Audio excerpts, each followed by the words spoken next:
Yeah. Huh? I didn't know that you had siblings. I didn't know. Oh yeah, I'm the only one in the nation, so. Yes, sir. Hold on 1 second. Okay, boom. We are live. I want to thank everyone for taking time out of their busy schedule for a special edition of Off the Record this evening. We have a great guest with our brother Arvence Muhammad. If you all don't know him, you all will get acquainted today. He's puts in a lot of work on behalf of our nation and doing security for the minister and his family. Assalamu alaikum, brother Arvence. Walaikum salam, sir. Yes, sir. Brother Arvence, first things first, man. When did you first hear the teachings of the Most Honorable Elijah Muhammad?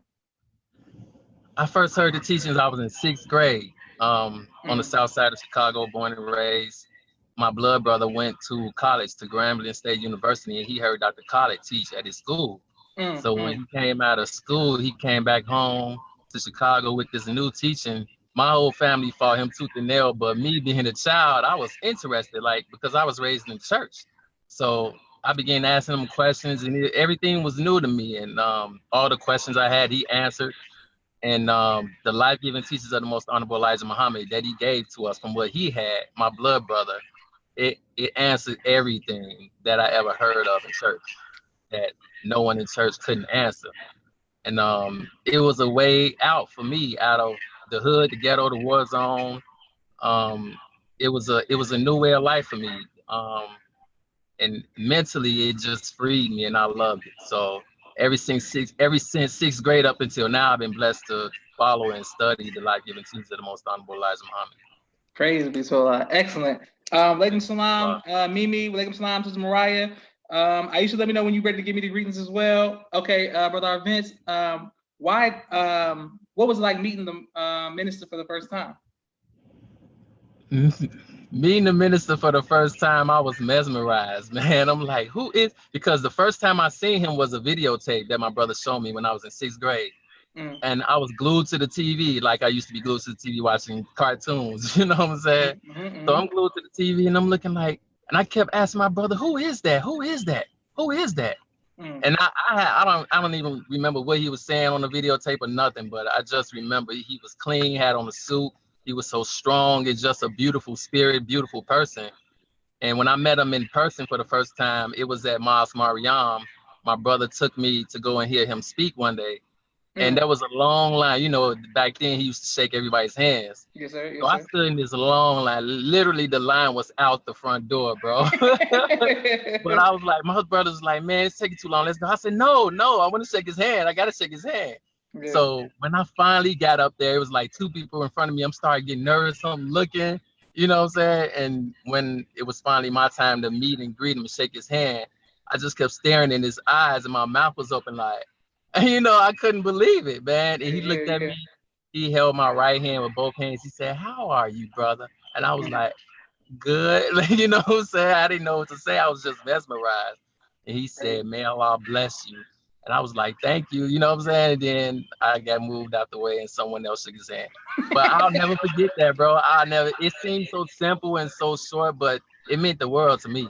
And I never knew that one day I'll be able to serve him and his family and the nation and be at the palace, at the farm, and be his wife's driver, one of his security drivers and all. I never knew none of that. So I mean, if you let Allah in your life and take control, but ain't no telling where you're gonna go in this life. Yes, sir. Praise be to Allah. Okay, excellent. Thank you all for watching. Walaikum salam, Sister Heaven, Sister Aisha. You know it's all love. Brother Arvence, when meeting the minister, how did you start getting into doing security? I was working at the palace for 3 years. That's how I got to know the family. You know, the minister would always see me. And sometimes late at night back then, he would come out and take a drive. And I'm on post and he would tell me, I'll be back. And I'll be like, yes, sir. You know, he'd come back next morning. You know what I'm saying? But those little moments were special. You're the only one on post.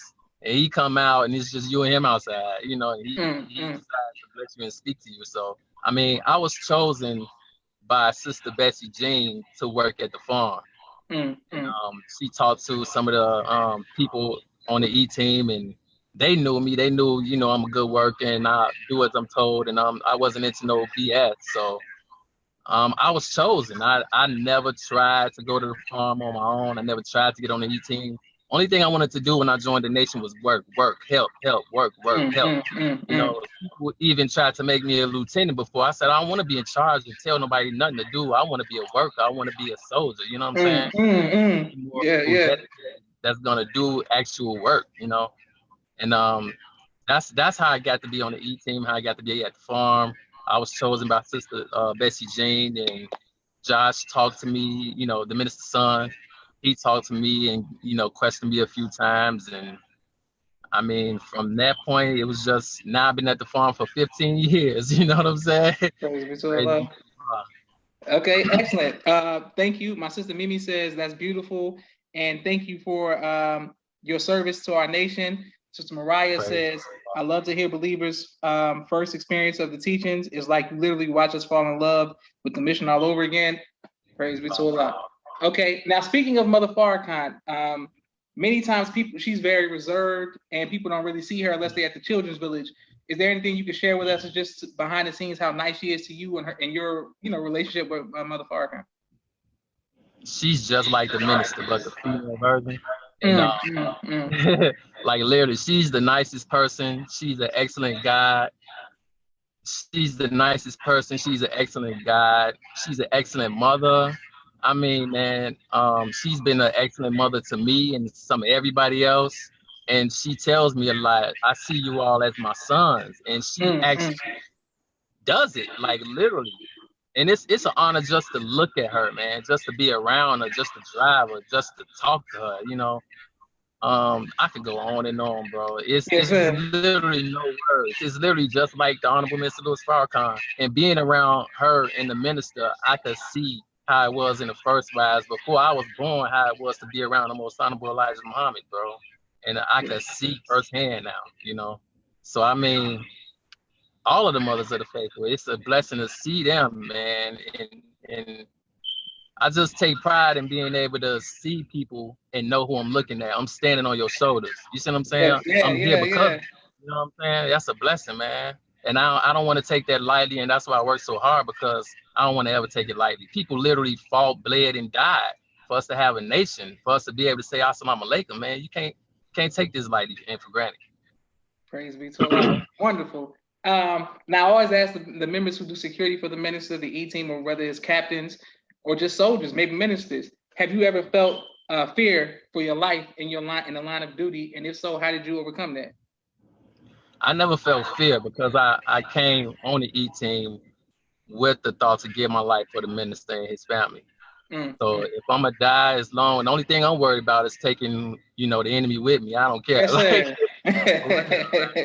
Like that's the training. That's what we do, man. And by Allah's grace, He helps us to serve in the best manner we could. There have been times of uncertainty though, because you never know, and that's why we're taught to have faith, especially taking the minister or Mother Khadijah to the hospital whenever we had to.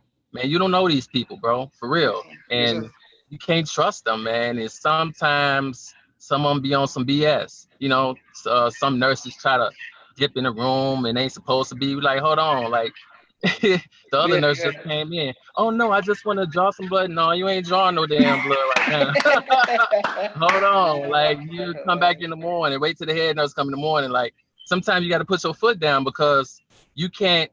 Anytime you are responsible for the care of anybody's life, I don't care if it's a child, man, you better do your best. You can't lose that person.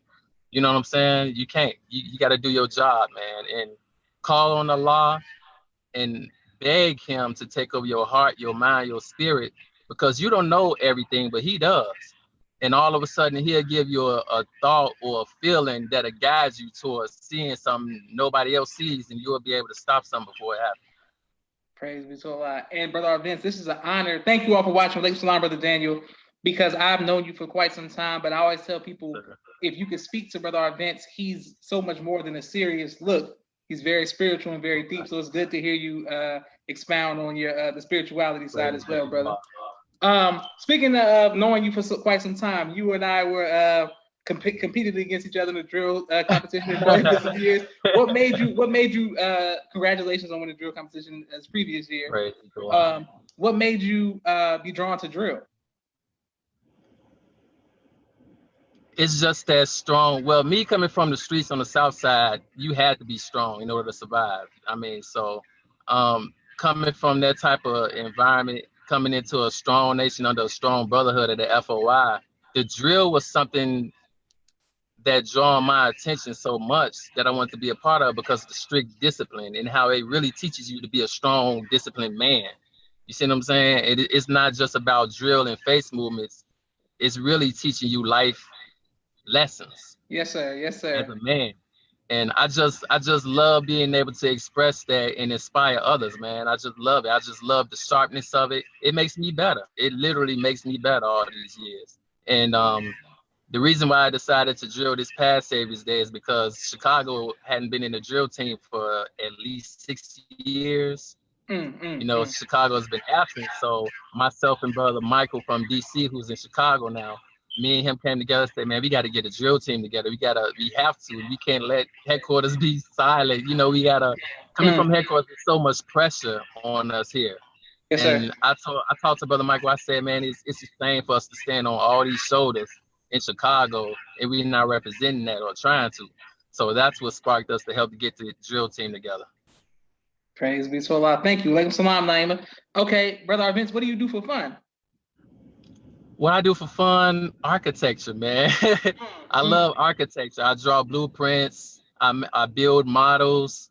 Lately, I've been blessed by Allah to get real clients in real life and see payment from it. And I'm not even a quote unquote degreed, you know what I'm saying? Degree is knowledge. Knowledge comes from Allah, Yes. So I mean, certain things, yes, you have to have a degree in order to go so far or whatever, but you can get the knowledge yourself. You can get the knowledge yourself. I remember going to the library, going online, doing research on how to properly do architectural blueprints, even before I got in school. So when I finally went to the school, they wanted to see my work and they were impressed and said, you're already ahead of many of our new students and everything. I see Allah. So just show you what Allah can do for you if you just seek knowledge. That's all. Praise be to Allah. And 1 second, and thank you all for watching. 1 second, brothers. I got to just announce our sponsors. I want to thank Brother David Ali from Chicago for his sponsorship of this podcast. I want to thank Brother Earl from Philadelphia with his photography. My sister Mimi, ABC I Love Me, get her book on Amazon. My brother Politically Oppressed. Thank you for y'all sponsorships, which street premiere, and my second children's book, which is on Amazon, Cleopatra with a K. Thank you. Okay, Brother Arvence, what right now, Area 51 has been trending for like the past week. You have had some extensive experience with the wills and a better understanding than many who may have never seen them. Could you care to share some of your experiences, like with seeing some of the wills? Absolutely. My first time seeing them, I was a child. I was 5 years old on the south side of Chicago. I was sitting in the back seat in between my two sisters because I was too young to sit next to the window. They wouldn't let me sit next to the window. My mother's friend was driving. He was drunk, but he was driving. And my mother was sitting in the passenger side. And it's broad daylight, like 8 o'clock in the morning. No clouds in the sky, nothing. And all of a sudden, my mother started screaming, what the heck is that? We like, what are you talking about? She said, it's over there now. We look, and as Allah is my witness, this oval-shaped, silver, shiny wheel. Back then, we called them UFOs. I thought they was aliens. I said, look, oh, aliens. I was even excited then. I wasn't scared. I was the only one in the car that wasn't scared. So as Allah is my witness, it was so low. It was maybe like 20 stories in the air. It was that low to the ground. And it followed us everywhere we went for 15 minutes. And then it started slowly leaving us. And we got out the car. My mother said, don't tell nobody. Nobody's going to believe us. I'm excited. I'm still looking for it. And I'm still looking for it. And it came back and hid behind one of the tall buildings that was in the air. And it peeked out so I could see it. I said, oh, look, there it go. And it peeked back behind the building. So I'm realizing now, back then, that they were reaching out to me. And when I heard the teachings in 6th grade, I said, that's what I saw. I was never a disbeliever. You know what I'm saying? I just didn't know.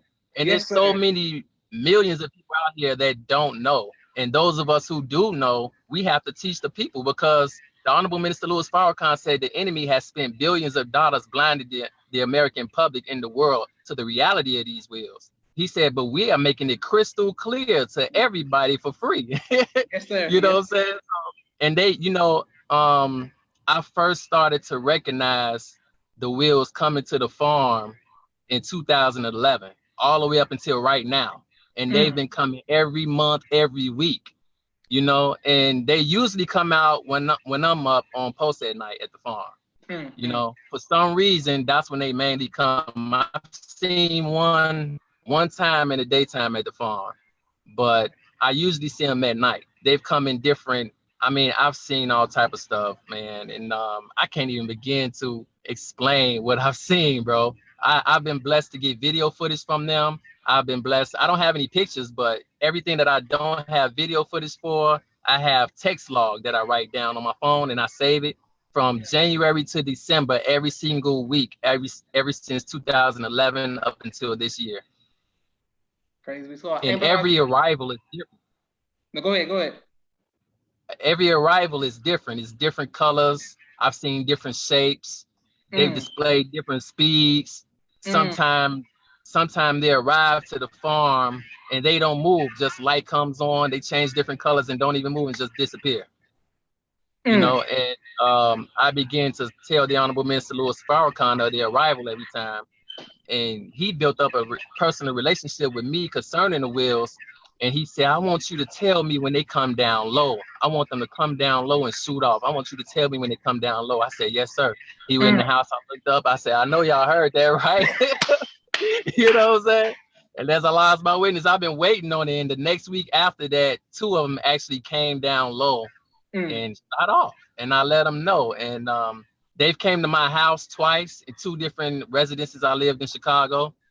I went on vacation years ago in Fort Lauderdale, Florida. 3 of them came to the resort that I was at.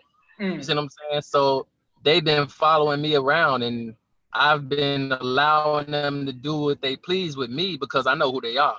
You see what I'm saying? And it goes back to what I said earlier. If you let Allah in and do as he please, there's no telling what you'll be able to do. So the minister taught me how to communicate with them and how to actually call them down from the sky at will. And he kept telling me, you can do it at the farm in front of people. And I laughed it off. Other people laughed it off. I thought he was joking. But once he said it for the 3rd time this one day, and he left and went in the house, and I said, I wonder why he keeps saying that. And I'm like, the messenger does not speak idle words for play. You know what I'm saying? So I got to figure it out. That's what made me become serious about what he was really, really saying, because, I'm slow. I ain't catching on.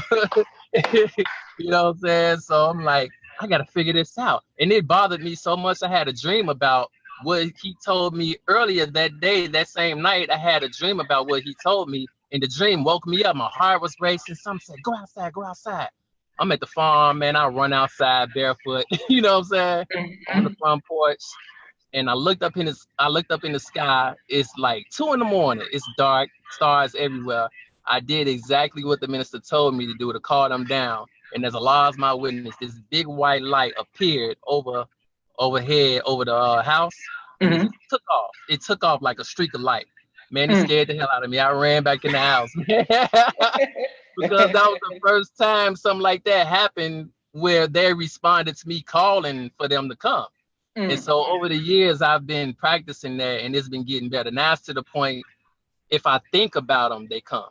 You see what I'm saying? It's to the point, if they give me a certain feeling, I know to look a certain part of the sky or just let them do their thing. And I can feel their presence now, wherever I am. It's got to that point now. Praise be to Allah. Okay, excellent. Now, Brother Arvence, when you are looking at them, have you ever been able to see inside? Is there windows, or is it just from the outside? It's just like outer thing? The one time when I was 5 years old, when I seen the actual ship, like broad daylight, there were no windows. It was like a flat surface. Like there was a small, tiny lip around it, but the bottom was smooth. The bottom was just as smooth as the sides and the top. There were no windows. There were no lights. It was just that for some reason they allowed me to see the bare ship. You see what I'm saying? Yes, sir. And it was high in the sky, maybe 20 stories, so I didn't see any markings or nothing like that. But there were no windows. There was absolutely no sound. If you didn't look up, it wasn't there to you. You didn't know. You see what I'm saying? Yes, sir. Perfectly quiet. I mean, no distortion in the wind or nothing. You know, like if a car zooms by you, you feel the wind. None of that. They have supreme technology, bro. They have all books of math. That's the way they operate on. And the Most Honorable Elijah Muhammad said, those angels on the wheels, the only thing that they know is perfect obedience to Allah. That's it. He said they're nothing to play with. Yes, sir. Yes, sir. And the Honorable Minister Louis Farrakhan at the farm, he said something to us. And he was joking, but this is what happened. He looked up in the sky. He said, I wish you all would do something to those around me that's not living right. But he said, no, I take that back because they don't play like that. I was like, oh my God. You know what I'm saying? And he's right. They don't play like that. Whatever he and the messengers say to do, they do it. Whatever Allah say to do, they do it. They have no thinking otherwise. They don't know how to think like that. They weren't made like that. So the messenger said, when the enemy make their move on us, they gonna make their move on them. And something happened at the farm just a few days ago. 2 military drones came to the farm, right? Side by side, right over the minister's house, low. And when they flew by and they reached the end of the property, this is 11 o'clock in the morning, no clouds in the sky. When these 2 military drones reached the end of the property, a white light just shot from down out of the sky right in front of the 2 military drones and stopped and expanded and set in front of them for like 5 seconds and shot back in the sky. And I'm like, damn. So the minister, and the minister said, just when the enemy think they're flying stealth, they're really not. We are always watching them. And I said, wow. Excellent. Okay, yes, sir. Thank you all for watching. My sister Mimi says, have you ever asked the minister what the different colors represent? I never asked him. I heard him speak on it before, and I heard him speak on his experience when they contacted him during his experience taking on the wheel. And I remember he talking about a red light that he seen them show to him, telling him, stop, like stop all meetings, stop everything, don't go nowhere. You know, and he said that was a sign to him to get his delegation of family up out of that area. They left, they cut everything off. So red obviously is a warning, stop what you're doing, or, you know, whatever. White is more like a high spiritual plane type of communication with them. And it's like at the farm many nights when they arrive, I started to ask them questions. The minister told me, he said, you don't have to talk to them the way me and you talk, like with words. He said, you can think and they hear you. That's the way you talk to them. So I started practicing that, right? And they started to actually respond to me by showing different lights. And I asked them, would they make me one of those present when they come to take the minister? And as one was slowly flying over the minister's house, I asked that question. The wheel blew up into this bright white light. And then it flashed 2 brighter lights inside the white light. And it just took off. And I said, oh, praise is due to Allah. I hope they saying, yeah, you know. So, I mean, oh, go ahead. No, I was gonna say, bro, Vince, can you please, is there a way you can turn the light on in the car just a little bit? I know you know what I'm saying? Okay. But just so people can see you. Does that work? Can you? Yes, sir. Okay, that's better. Absolutely. Okay. Thank y'all for watching. Okay, yes, sir, bro, Vince. If you all are just tuning in, thank you all. Please return it. I mean, please watch this because Brother Vince is giving us some great information and great perspective I've never heard before. Brother Vince, are you single? Yes, technically I am single. I'm not married. So in the nation, we don't have girlfriend, boyfriend things. So if you're not married, you are single. Yes, sir. Yes, sir. And Brother Vince, what are you looking for in a wife?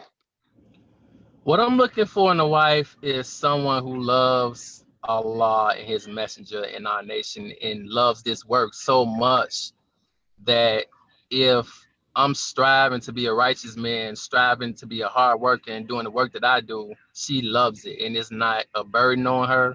You know, the Honorable Minister Louis Farrakahan told us that those of us on the E team, we really have to have special type of wives, because you're gonna be away from home a lot. You know, your time is not your time. You belong to the messenger of the family, and anything can happen, good or bad. But you know, you have to be blessed by Allah to have that type of understanding wife. You know, and a very, very spiritual sister. She will understand. You know, studious and very spiritual. She'll understand, and she will be a greater help to us, because this work is not easy. It's extremely stressful, and you may come home extremely tired, and you might be angry. You know, you might be irritated. You know, and your wife gonna have to deal with that, and learn how to help you through that, while at the same time not losing her cool, to keep the peace in the marriage. Praise be to Allah. Excellent. And okay, 1 second. I just see this. Boom, boom, boom. And Brother Arvence, what advice has the Most High Mr. Farrakhan given you that has helped you, or words that he shared with you to be so strong after all these years to still be on post for him? I would say watching him work and go through trials and go through the good and the bad is what strengthened me, because I'm thinking, if he can go through that and he the messenger, who the hell am I? I can't quit. Yes, the minister said, if you quit, you only quitting on yourself. So his work, I recognize and realize I'm standing on his shoulders. He been working to save my life before I was born. How in the hell could I not help this man, bro? Yes, sir. Yes, sir. How in the hell could I not help our nation? How in the hell could I not work as hard as I could work to do anything, to be any help in any type of area? Like, I've never been a type of brother just because on an E team, you can't tell me nothing to do because you the captain, because you brother so-and-so. You can't, because you brother so-and-so or sister so-and-so, you don't have no authority, so you can't ask me to help you do this. No, if I'm there and I got the time, I'm gonna help. Like, I be helping sisters at the school, helping brothers at the school. I hold posts, like whatever, I don't care. Like, anything to help us and our nation and our people. As long as I'm alive, that's all I want to do, man. Because anything other than that, you wasting the only life that Allah gave. And he gave you knowledge, wisdom, and understanding from himself through his messenger. Why would you sit on that and not do nothing? You ungrateful. Why waste your life like that? We come from an eternity of time, and we're here for a small time. Man, we don't know when Allah gonna call us back. Why waste this small time you have? And you blessed to know who Christ is and be around him.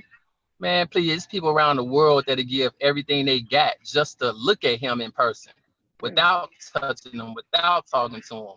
And I'm around him for 15 years. I be in this house. He put me in his car and drove me around. It's just me and him in his car, and he's talking and giving me guidance. Like, man, I can't take that for granted, man. I just can't.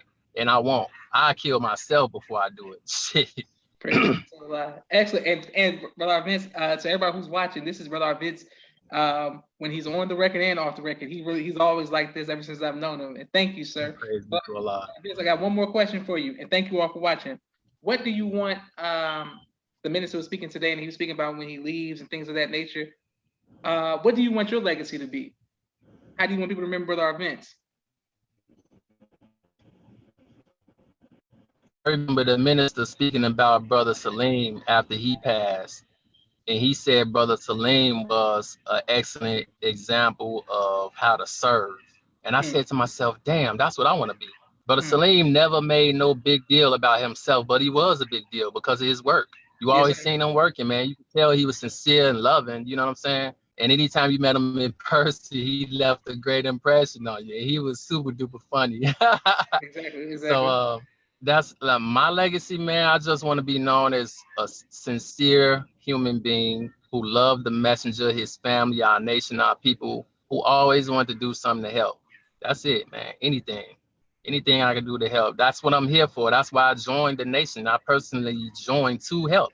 I was the only one in processing class 19 years ago that they allowed to go with the brothers on details and, you know, like, and I remember in processing class, this one particular Monday night, it wasn't too many people in the class. You know, it was probably like 10 people.